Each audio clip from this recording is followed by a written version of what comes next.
दुनिया वालों को जो हम ये ज्ञान सुनाते हैं कि महाभारत सामने खड़ा है, दुनिया का विनाश होने वाला है, भगवान आया हुआ है, नई दुनिया की स्थापना का कार्य चल रहा है, तो वो लोग इस बात को स्वीकार नहीं करते हैं कि दुनिया की विनाश होने वाली है जल्दी।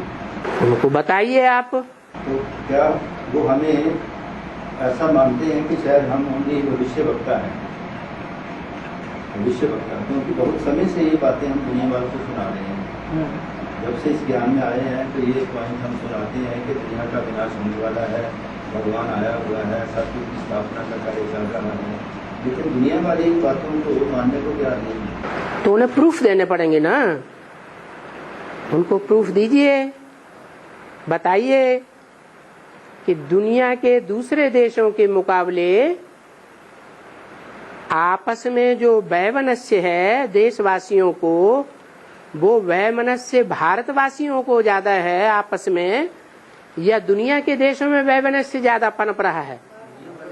दुनिया के देशों में एक जाति होती है और भारत में अनेक जातियां हैं, तो अनेकता वैमनस्य को पैदा करेगी ना दुनिया में।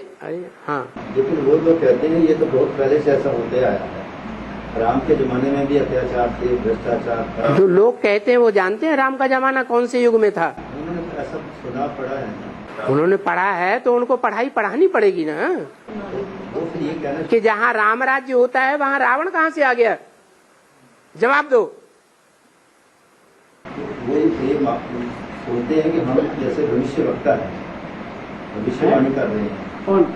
जैसे हम कहते हैं ना कि दुनिया का समय समाप्त होने वाला है, भविष्य में हम तो प्रूफ भी दे रहे हैं ना कि महाभारत युद्ध को 5000 साल हुए, शास्त्रवादी भी कहते हैं। और जब 5000 वर्ष पहले स्थिति ये थी, सर्वधर्मान परित्यज्य, सब धर्मों को छोड़ दे, तो धर्म पिताओं को भी छोड़ना पड़ेगा कि नहीं? अरे सब धर्मों को छोड़ेंगे तो सब धर्म पिताओं को भी छोड़ना पड़े कि नहीं छोड़ना पड़े? एक धर्म पिता की शरण में आ जा, मेरी शरण में आ जा। गीता का पहला श्लोक क्या कहता है? धर्म क्षेत्रे। तो अनेक प्रकार के धर्मों की युद्ध भूमि, क्षेत्र माने युद्ध भूमि, वो भारत में बनी हुई है या दूसरे देशों में बनी हुई है? भारत में, भारत की राजधानी में चले जाओ, पूरे भारत को देखना हो तो एक राजधानी को देख लो, वहां बराबर बराबर परसेंटेज में लगभग हिंदू भी रह रहे हैं, क्रिश्चियंस भी रह रहे हैं, मुसलमान भी रह रहे हैं, सिख भी रह रहे हैं। बहुतायत है या नहीं रहे सभी धर्मों की? है? और आपस में मनमुटाव भी है कि नहीं है? वो कहे नहीं, सिखों में हिंदुओं में मनमुटाव नहीं है। अच्छा, इंदिरा गांधी के समय चली जाओ, इंदिरा गांधी की जब मौत हुई थी तब क्या हुआ था? है? मनमुटाव सामने आया या नहीं आया? ये अंदर अंदर वैमनस्य की आग भड़की हुई है, सिर्फ दिया सलाई जला के तीली लगाने की देर है। ये भारतवर्ष में जितनी राजनीतिक पार्टियां पनप रही हैं, इतनी राजनीतिक पार्टियां किसी भी दूसरे दुनिया के देश में नहीं है। भारत में जितनी भाषाओं को लेकर के आपस में मुड़फुटौल हो रही है, देखो तमिलनाडु वाले क्या कहते हैं, हिंदी प्राइमरी स्कूल में भी नहीं पढ़ने देंगे। बताओ कितना भारी वैमनस्य है। कहते हैं अपन को भारतवासी, हम हिंदू हैं और हिंदी से कितनी घृणा। सभी स्टेट्स में भाषा को लेकर के बड़े विवाद खड़े हुए हैं। सिर्फ भाषा की ही बात नहीं, राज्यवाद भी फैला हुआ है।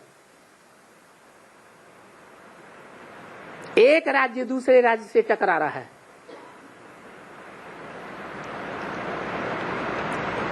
अगर दिल्ली की महत्ता है, दिल्ली राज्य की, दिल्ली स्टेट की, तो यूपी समझता है, यूपी वाले समझते हैं कि इंडिया में जितने भी स्टेट्स हैं उनमें सबसे ज्यादा पावरफुल स्टेट कौन सा है? यूपी। वो बिल्कुल दबते नहीं है सेंट्रल गवर्नमेंट में।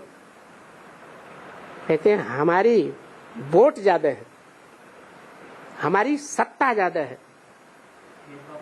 स्टेट स्टेट से लड़ाई कर रहा है। कर्नाटक तमिलनाडु से लड़ाई लड़ रहा है। क्यों लड़ रहा है? नदियों का झगड़ा है। एक स्टेट की नदी दूसरे स्टेट में जाती है तो पानी भी एक दूसरे को नहीं पीने देते। इतना वैमनस्य किसी दूसरे देश में फैला हुआ है क्या?